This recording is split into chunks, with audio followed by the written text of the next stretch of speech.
My grandson David experienced his first winter this year. The weather report said it was a record cold day, and I couldn't help but worry about David and his mother, Yvonne. I hoped they hadn't gotten sick from the cold. That night, I sent Yvonne a message on my smartphone asking, "Are you and the baby okay? Not catching a cold?" But even though I sent it 2 or 3 times, there was no reply, not even a read receipt.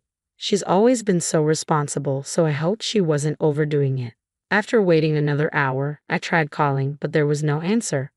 Worried something serious had happened, I quickly put on my thick jumper and rushed out to drive to my son's family apartment. There was no response when I rang the intercom, and fearing the worst, that Yvonne had collapsed inside, I had the building manager open the door. The apartment was dark, with only light from the street lamps seeping in. Groping along the wall, I searched for the light switch. I fumbled for it several times, but the lights wouldn't turn on. What's going on here? I thought, feeling a mix of anxiety and irritation. With no other option, I used my smartphone's flashlight to look around. "Yvonne, are you there? Could they be out?"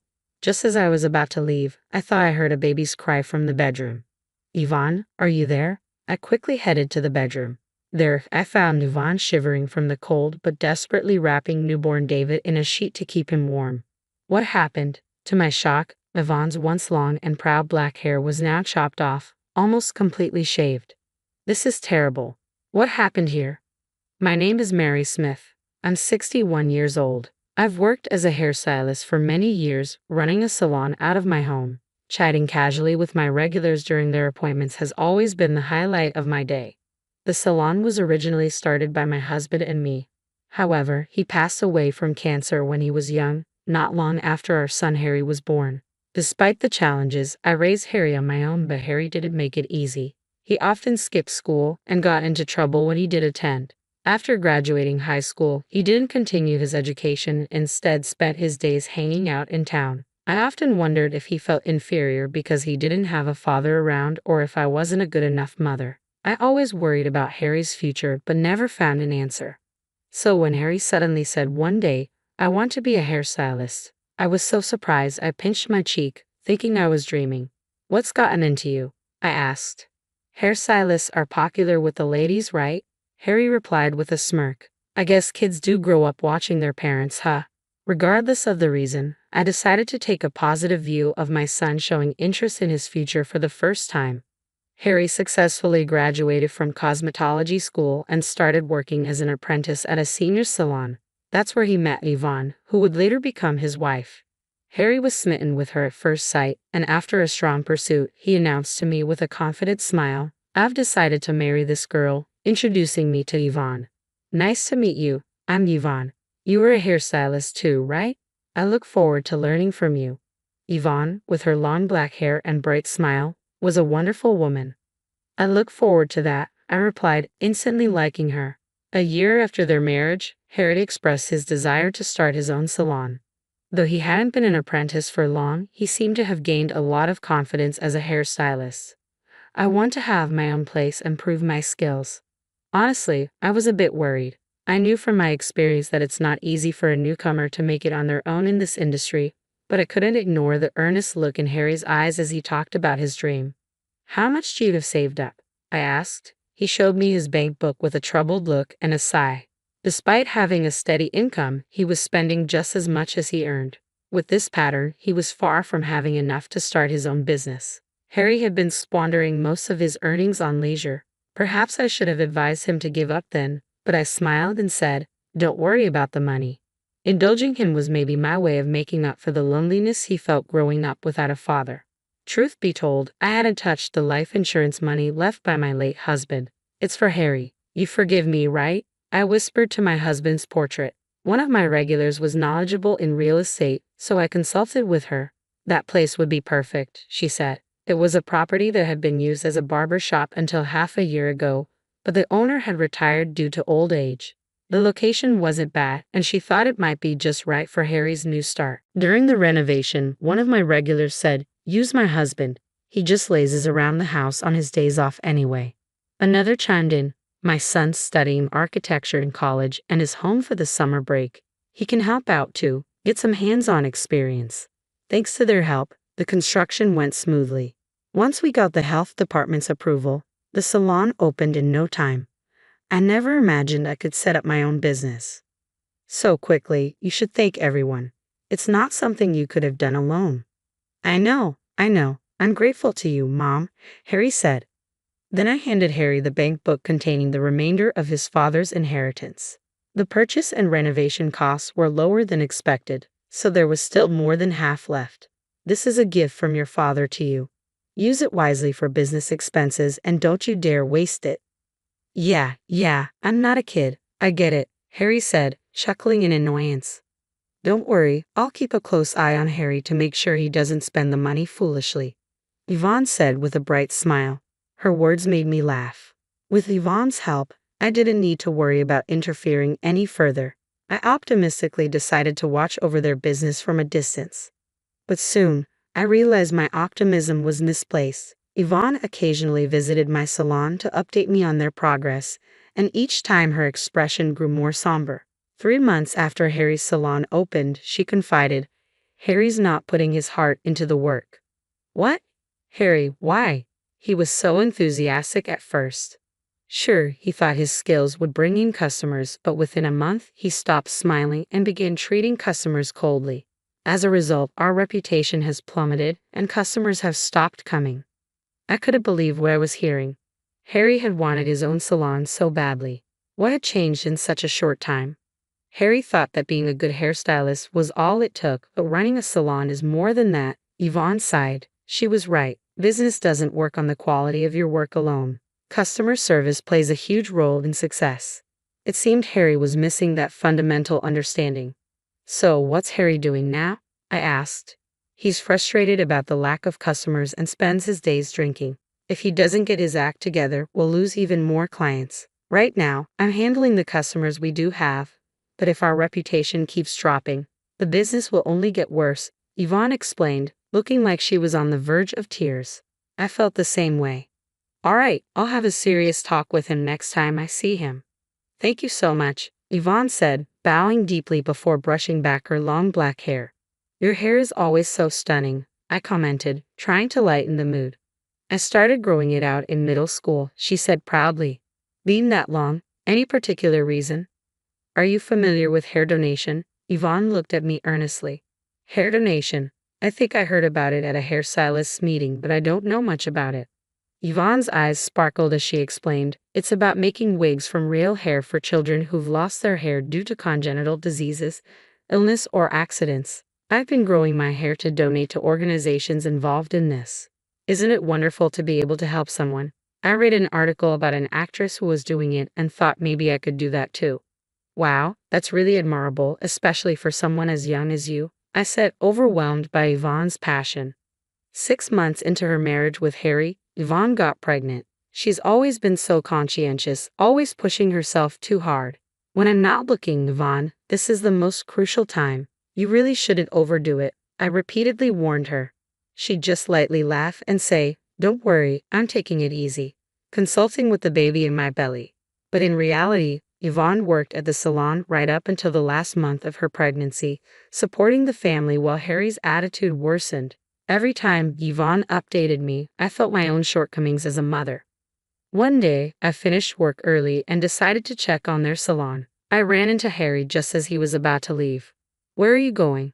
Out for a drink. There won't be any more customers today anyway, he said nonchalantly, laughing off the situation. The lack of customers had become normal for Harry, and he wasn't even trying to improve things anymore. You're about to become a father, you know. Harry just waved his hand dismissively and hopped on his motorcycle. We're not done talking. Think about Yvonne for once. Yeah, I'll do that when I feel like it. He laughed and sped off. Inside the salon, Yvonne was cleaning the floor. Today we managed to get just one customer, she said, smiling brightly despite looking exhausted. Are you eating properly? You need to get enough nutrition. Don't worry about me. It's not just about you, it's for the baby, I said sternly, making sure she understood the gravity of the situation. Yvonne teared up a bit and thanked me. At times like this, a father should be there to support her. I wanted to shout at Harry, who was nowhere to be found. Yvonne told me the salon wasn't doing well and that Harry was spending money recklessly every night. Giving that babe book to Harry was a mistake. I regretted my decision. Despite being busy, Yvonne never neglected her hair care. Gently stroking her belly, she said, "I want to teach my child the joy of helping others." That's when I realized I wanted to support her since my son wasn't of much help. I decided to assist Yvonne at their apartment. "I'm always sorry to trouble you." "Don't worry about it. Just focus on the baby," she replied. It was my fault for not raising my son right. Because of that, Yvonne was suffering. Perhaps it was my way of atoning for my sins. At least at the end of summer, Yvonne went into labor earlier than expected and was rushed to the hospital. Harry was nowhere to be found, unreachable. I kept sending him messages, but there were no replies, not even read receipts.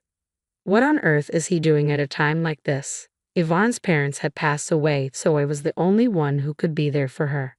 "Don't worry, Yvonne, I'm here," I kept encouraging her as she bravely faced childbirth. After a long and difficult labor, I was overwhelmed by the sound of the baby's cries. "He's born? You did it, Yvonne," I said, moved to tears. But Harry, who should have been there, never showed up. My grandson David was experiencing his first winter. The weather report said it was a record cold day. No wonder it was so chilly that I had trouble getting out of bed. My first thoughts were of Yvonne and newborn David. I hoped they weren't affected by the cold. Worried, I sent a message to Yvonne that night. "Are you and the baby okay? Haven't caught a cold?" But even after sending 2 or 3 messages, there was no response, not even a read receipt. I was concerned that Yvonne might be too ill to move. She's always been so responsible. I hope she's not overdoing it. After waiting another hour, I tried calling again, but the result was the same. Something's not right. Without a second thought, I put on my thick jumper and rushed out to their apartment. When I arrived, the place was engulfed in darkness. It's not uncommon for families to travel abroad during the holidays, but I hadn't heard anything about a trip from Yvonne and Harry, and they likely couldn't afford it anyway. I rang the intercom, but there was no response, fearing Yvonne might have collapsed. I immediately asked the building manager to open the door. "I'll wait outside. Please let me know if there's anything," I told the manager before stepping inside. The apartment was dark, the only light coming from the street lamps outside. I remembered the light switch was right by the entrance. Relying on my memory, I groped for the light switch on the wall. But no matter how many times I flipped it on and off, the lights didn't respond at all. "What's going on here?" I thought, feeling a mixture of anxiety and irritation. With no other option, I used my smartphone's flashlight to illuminate the room as I stepped inside. "Yvonne, are you here?" I called out in the living room, but there was no answer. Maybe they had just gone out. Just as I was about to leave, I thought I heard a faint cry of a baby from the bedroom. "Yvonne, are you in there?" I quickly headed toward the sound. There was Yvonne, shivering from the cold, desperately wrapping newborn David in a sheet to keep him warm. What happened here? When I shone the light on her, I was shocked to see that her once long, proud black hair had been roughly cut off, almost to the scalp. Her eyes, red and swollen from crying, looked at me helplessly. "This is terrible. How did this happen?" I took off my jumper and draped it over Yvonne. "It's okay now. Just tell me what happened as much as you can." Yvonne began to speak slowly. She said that Harry had continued his daily escapades even after David was born. Eventually, they couldn't pay the electric bill anymore, and Yvonne, unable to bear it any longer, Yvonne scolded Harry. She had just wanted him to be more responsible as a father, but her pleas fell on deaf ears. In a fit of rage, Harry grabbed a pair of practice hair-cutting scissors and started cutting off Yvonne's hair. At first, Yvonne tried to resist, saying, "Stop it," but fearing any further resistance might accidentally harm David, she stopped resisting. Harry laughed mockingly, saying, "Now you won't be able to show your face in public." I was speechless at my son's cruel actions. "Why didn't you tell me it had gotten this bad?" I asked. "I'm sorry, Mom. I'm so sorry," Yvonne apologized, blaming herself again. "No, Yvonne, it's not your fault. You're not the one to blame here. It's Harry. You did nothing wrong."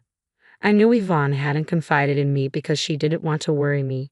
I hugged her tightly, tears streaming down my face. The whole situation was a result of my overindulgence in raising Harry. My heart burned with shame and anger at my own failings and my son's inability to empathize with others. Taking a deep breath, I called Harry. "Hey, Mom, long time no talk." "What's up?" he answered, calling all of a sudden. Just wanted to hear your voice. How's everything over there? Are Yvonne and David doing okay?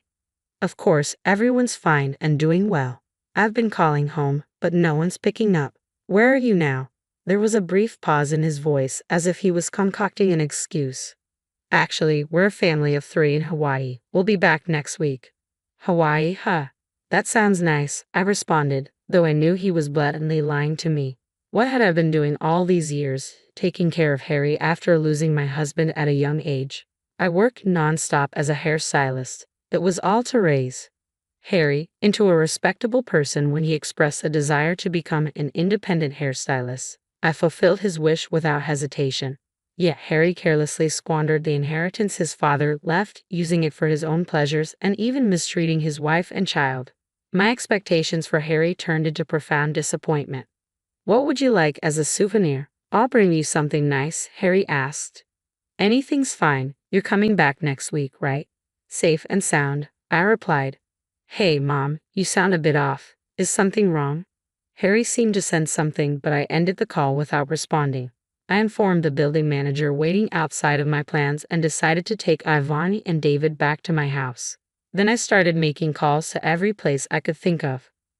A week later, Harry called me cheerfully, announcing that he had just landed at the airport. I'm back, Mom, and I've got souvenirs for you, he said, pretending to be the caring son. But my heart was no longer deceived by his act. That's nice to hear, I replied in a flat tone, though Harry didn't seem to notice anything unusual. About an hour later, a taxi pulled up in front of the apartment. Harry, clearly having enjoyed his solo trip to Hawaii with distinct tan lines from sunglasses around his eyes, unloaded a bunch of luggage from the trunk. He took out his keys, expecting to enter the apartment. Where his wife and son should be waiting, he must have thought that once he inserted and turned the key, the door would open immediately. However, no matter how many times he tried, the key wouldn't fit the lock. What's going on here? He exclaimed in frustration. I approached him quietly from behind and asked with a smile, Did you enjoy your trip to Hawaii? Though my heart was boiling with anger. Mom, you're here, Harry said, relieved to see me, misunderstanding the situation. Listen, Mom, I just got back and tried to enter the house, but the key won't fit. It must be Yvonne's prank. Punishing me for going on a trip alone. He tried to paint himself as the victim, blaming Yvonne, leaving Yvonne, who just gave birth, and newborn David behind. What were you doing? I told you I was in Hawaii with my family, Harry protested, suddenly panicking. Didn't you just say you went on the trip alone? I pointed out the contradiction. Harry was at a loss for words. You really had the nerve to lie about taking a family trip to Hawaii. Yvonne was here with the electricity cut off, shivering in the cold, holding David close to protect him. And to think she cherished her long hair, and you just cut it off mercilessly. Don't you feel any remorse as a human being? I guess I messed up there, but right now I just want to get inside the house. It's freezing in Japan, Harry replied, rubbing his arms theatrically, showing no sign of remorse. The cold Yvonne and David endured is nothing compared to this. Plus, you no longer have a home here. I've already canceled the lease on the apartment. It's time you find your own place to live, I stated firmly. Cancel the lease. What? Why would you do something like that without asking me? Harry protested, suddenly panicking. But the apartment was leased under my name after all. I couldn't just stand outside and continue this conversation, so I took Harry to a nearby coffee shop to talk further.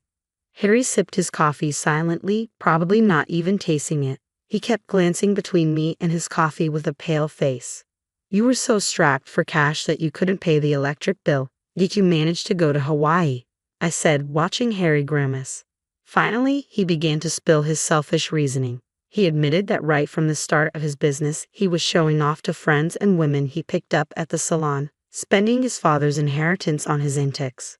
He knew such spending would quickly deplete any fortune, but after getting a taste of the power of money, he continued his lavish lifestyle even after the inheritance ran out, racking up debts to buy gifts and take trips. You're quite the big spender, aren't you, especially for a failing business? I remarked. Don't worry, I'm a professional hairstylist.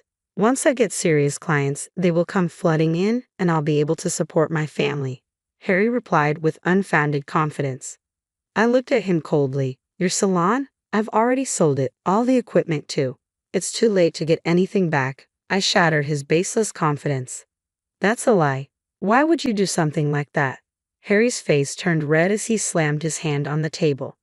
Oh, you were planning to continue with the salon? I thought you had abandoned it since you left everything to Yvonne.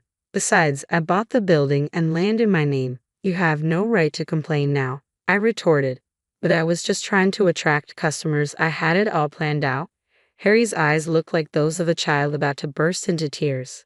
If you're so confident in your skills, you should be able to start over from scratch, I said coldly, then left the coffee shop after placing money for the coffee on the table. A month passed, Yvonne and I avoided any contact with Harry. But unpleasant rumors inevitably reached my ears after I pushed him away. Harry apparently ran to his friends begging for money, but they were the kind who gathered around him for his money. Naturally, nobody was willing to help a financially drained Harry. He even got reported to the police for stalking some of the women he picked up at his salon. Although he only received a stern warning from the police, the lack of support from his acquaintances hit him hard, and he completely disappeared from our lives. He's probably living alone now in fear of harsh debt collectors. All this is the consequence of his own actions. My anger towards Harry isn't just about his reckless spending. What's unforgivable is how he neglected Yvonne and David, pushing them into hardship, and above all, cutting off Yvonne's long hair, which she had grown out for years for a noble cause, thereby potentially robbing unknown children of a brighter future. As a fellow hairstylist, I could never forgive Harry's actions. It will take a long time for Harry to truly understand the emotional pain Yvonne has endured. Yvonne herself never speaks of her hurt, but it's clear she's not unscathed. She appears to be keeping her feelings bottled up, probably not wanting to worry me. Wanting to do something to help, I reached out to my hairstylist friends and had a special wig made for Yvonne. It won't make up for my son's wrongs, but please use this, I said. Thank you, Mom, Yvonne said with a smile, though tears were streaming down her cheeks. Using my aching back as an excuse, I asked Yvonne to help out at the salon. She threw herself into the work, seemingly trying to forget her emotional scars.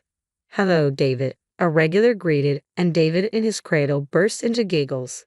Now some customers even come to the salon just to see him. He's like a little mascot, a baby that brings in good fortune. Yvonne, regaining her strength both physically and emotionally, has started the process of divorcing Harry. Seeing Yvonne's smile makes us all feel like we've shed 20 years, but it's true. Yvonne and David have brightened up the salon considerably. Attracted by Yvonne's cheerful atmosphere, more and more mothers with young children have become regulars. Let's have a great day today. Hi, how are you? Now the salon is filled with smiles again. In a quiet corner, David is peacefully sleeping, his cute little snores filling the air.